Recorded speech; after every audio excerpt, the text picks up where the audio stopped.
అక్రమ phone tapping కేసులో మాజీ మంత్రి హరీష్ రావును ప్రత్యేక దర్యాప్తు బృందం సుమారు 7.5 గంటల పాటు సుదీర్ఘంగా విచారించింది. విచారణ సందర్భంగా పలు ప్రశ్నలకు ఆయన గుర్తులేదు, తెలియదు, నేను నమ్మను అనే తరహా సమాధానాలు ఇచ్చినట్లు సమాచారం. ఇక ఈ కేసులో విచారణకు హాజరు కావాలంటూ సిట్ నోటీసులు ఇవ్వడంతో మంగళవారం ఉదయం 11 గంటల సమయంలో హరీష్ రావు జూబ్లీహిల్స్ పోలీస్ స్టేషన్లోని సిట్ కార్యాలయానికి చేరుకున్నారు. తొలుత తనను ఈ కేసులో ఇరికించే ప్రయత్నం చేయవద్దని, అవసరమైతే కోర్టును ఆశ్రయిస్తానని సిట్లోని 3 అధికారులను ఉద్దేశించి ఆయన వ్యాఖ్యానించినట్లు విశ్వసనీయ వర్గాలు తెలిపాయి.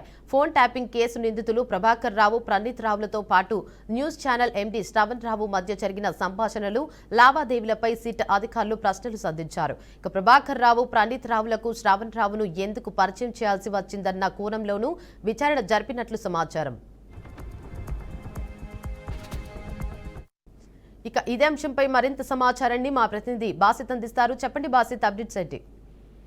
దేవిక, తెలంగాణ రాష్ట్ర రాజకీయాల్లో అత్యంత చర్చనీయాంశంగా మారిన ఫోన్ ట్యాపింగ్ కేసు విచారణలో భాగంగా బీఆర్ఎస్ అగ్రనేత మాజీ మంత్రి హరీష్ రావును సిట్ అధికారులు సుదీర్ఘంగా ప్రశ్నించారు.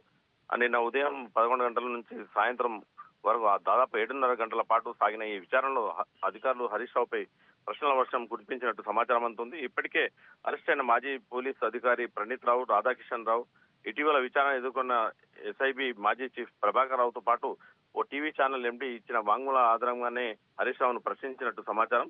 ఇతర నిందితులు ఇచ్చిన స్టేట్మెంట్ల ఆధారంగా హరీష్ రావుపై ప్రశ్నలు కూడా స్పందించినట్టు సమాచారం అందుతుంది.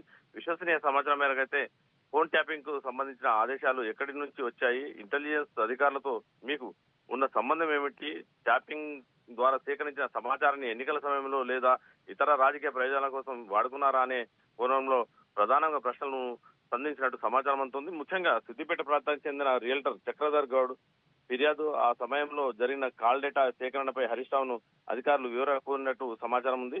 అంతా చట్టబద్ధంగానే జరిగిందని చెప్పి హరీష్ రావు చెప్పినట్లు ప్రచారం కొనసాగుతున్న సిట్ ప్రశ్నలకు హరీష్ రావు తనదైన శైలిలో సమాధానాలు ఇచ్చి రాజకీయ వర్గాల్లో చర్చ నడుస్తుంది. 10 ఏళ్లలో మేము చట్టానికి లోబడే పనిచేస్తాం, ఏ అధికారికి కూడా ఎలాంటి చట్టవిరుద్ధమైన ఆదేశాలు ఇవ్వలేదు అని ఆయన స్పష్టం చేసినట్టు సమాచారం అందుతుంది. ఇతర నిందితుల వాంగ్మూలాలను ఉటగించినట్టు వారిపై ఒత్తిడి తెచ్చి లేదా ప్రలోభ పెట్టి అబద్ధపు సాక్ష్యాలు సృష్టించి ఉండవచ్చని ఆయన కూడా కొట్టిపారేసినట్లు కూడా బయట వ్యవహారం కొనసాగుతుంది. ప్రస్తుతం అయితే ఆ చర్చ కొనసాగుతుంది. విచారణకు వెళ్లే ముందు కూడా ప్రభుత్వంపై హరీష్ రావు తీవ్ర ఆరోపణలు కూడా చేయడం జరిగింది. కేవలం రేవంత్ రెడ్డి బామ్మడి బొగ్గు కుంభకోణాన్ని తాను బయట పెట్టినందుకే ఈ నోటీసులు ఇచ్చారని చెప్పి ఆరోపించారు. నమ్మకం ఉందని చెప్పి ఎన్నిసార్లు పిలిచినా విచారణ నేను వచ్చి సహకరిస్తానని చెప్పి హరీష్ రావు చెప్పినట్టు సమాచారం. హరీష్ రావు ఇచ్చిన ఈ సమాధానాలపై సిట్ అధికారులు సంతృప్తి చెందారా లేదా అనే దానిపై ఇంకా స్పష్టత రాలేదు. ఆయన సమాధానాలకు ఇప్పటికే సేకరించిన సాంకేతిక ఆధారాలతో సరిపోల్చిన తర్వాత సిట్ మరోసారి ఆయన్ను విచారణ పిలిచే అవకాశం కూడా ఉందని చెప్పి నిన్న పోలీసు అధికారులు కూడా తెలపడం జరిగింది. Devika, right, thank you for the update Basit.